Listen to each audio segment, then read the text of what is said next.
Hello Wargamers, and welcome to part 2 of my Farsight Enclaves supplement review. In this video I'm going to be talking about the signature systems available to Farsight Enclaves armies. And if you like the video, I think you know what to do. And of course, let me know what you think of Farsight Enclave supplemental signature systems in the comments below, and your subscriptions are greatly appreciated. So, alright, on with the show. Alright, so they actually have a whole different set of signature systems that you can choose from, and they're all pretty interesting. They're all very reflective of the different ideologies of the Farsight Enclaves as opposed to the main Sept Tau. So basically, any character that would normally be able to take signature systems chooses from this list instead of the list that is in the main Tau Codex. And they're all pretty interesting. So let's get going with the list here. The first option is the Mirror Codex for 50 points. If a model in your army has the Mirror Codex, you add 1 to your dice rolls when seizing the initiative. Furthermore, if a model in your army is bearing the Mirror Codex, roll a d6 at the beginning of each of your turns and consult the table below. The effect listed affects the bearer and all friendly units within 6 inches and last until the end of the turn. On a roll of 1 to 3, nothing happens. On a 4, you get preferred enemy Space Marines, 5 Space Marines and Imperial Guard, and 6 preferred enemy everyone. And so for 50 points, you basically get a slightly better chance of seizing the initiative, which could be good. In a lot of cases, that's going to be real good for Tau, but not in all cases. I was recently listening to the 11th Company podcast, and they were talking about Nova-style missions, and they were saying that based on Torn of Fire data, that people that went second won more matches than people who went first. So depending on the mission format, you may not want to seize initiative actually. So however, in most standard games you do, so Mirror Codex is an asset in that regard. But when considering the actual effect on a standard turn, having preferred enemy is great. It's certainly helpful for a shooting army like Tau, but you know, if you're playing someone other than Space Marines, you're unlikely to be able to actually gain any sort of benefit from this. You know, maybe once a turn, let's say you're playing against Eldar, right? Maybe once a game you'll be able to get a beneficial roll out of this. But otherwise, if you're not playing Space Marines, it's probably not worth it. So the Mirror Codex can be interesting in certain circumstances, but not something I'd recommend for a generalized list. Seismic Fibrillator Node. One use only. A model with a Seismic Fibrillator Node may use it at the beginning of any turn. Roll a d6. On a roll of 1, there is no effect. On a roll of 2 up, all open ground within 36 inches is treated as difficult terrain, and all difficult terrain is treated as dangerous terrain. Roll a d6 at the end of each turn in which the node's effects are in play. On a 1 to 4, the node's effects cease. On a 5 up, the node effects continue for the duration of the next turn. So that can be pretty effective, especially if you're playing a highly mobile army. If you're playing against a gunline army, that can be not very beneficial, but let's say you're playing something like Jetbike Eldar, that could really mess up their day if all their jet bikes have to take dangerous terrain tests every time they move. So against mobile infantry, this can be really effective.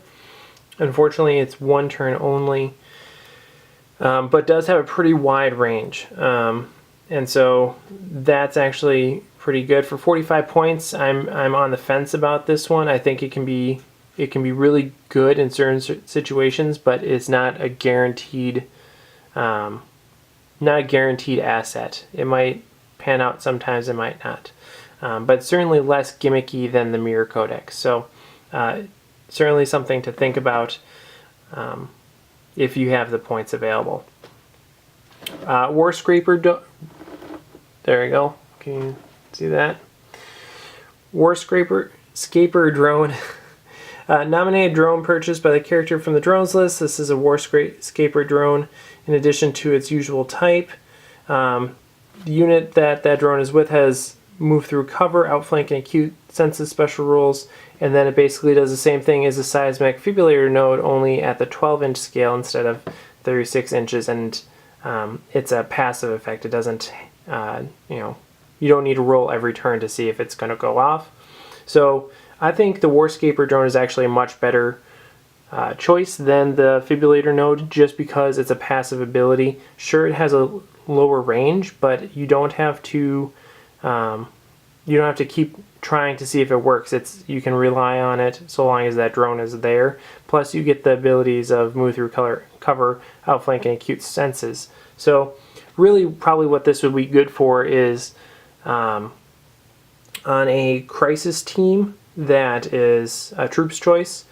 If you put a commander or someone else that has access to signature systems in that unit, giving them a Warscaper drone and allowing them to outflank, preferably with short-range weapons, right? You wouldn't necessarily want to give, you wouldn't necessarily want a unit with missile pods to outflank, just because they're more likely to be closer to the enemy, and that's, negating some of the benefit of their range. So really, this would be good for units with plasma rifles and fusion blasters. Give them a Warscaper drone, allow them to outflank, take out a tank or two, then capture an objective on that side of the table. Makes for a very efficient delivery package, especially considering they can re-roll what table edge they come in on due to the acute senses special rule with this drone inside there. So this is definitely a highlight of the signature systems for the Farsight Enclaves, in my opinion, and probably worth the 35 points. Fusion blades. Basically, you can switch out twin link fusion blasters to have the same abilities in close combat. So you have a shooting profile, which is the same as twin link fusion blasters, and you have a melee profile, which is strength 8, AP 1, melee, armor bane, blind, and power outage, which basically means at the end of every assault phase, you roll a die, and if it's a 1, you don't get to use shooting or melee for the rest of the game. So you could say it's fussy.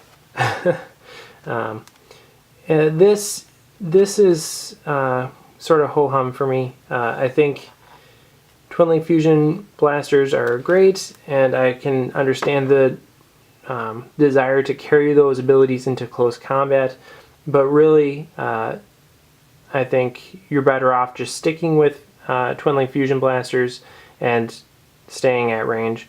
Although that can be difficult with fusion blasters, so maybe vectored retro thrusters would be a better option here. But fusion blades also cost 30 points on top of the cost of the twin link fusion blasters. So really, that's getting really expensive. And because of that, I think that this is something that you can take for fun, but not necessarily something I would recommend in a competitive list. Second to last option is the Earthcast. There we go, Earthcast Pilot Array.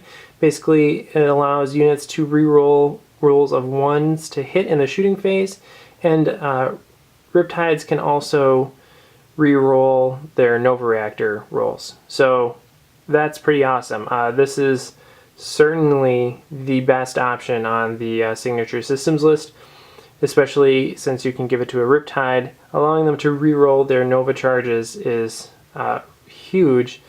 The 1 in 3rd chance going down to 1 in 6 chance is really, really beneficial.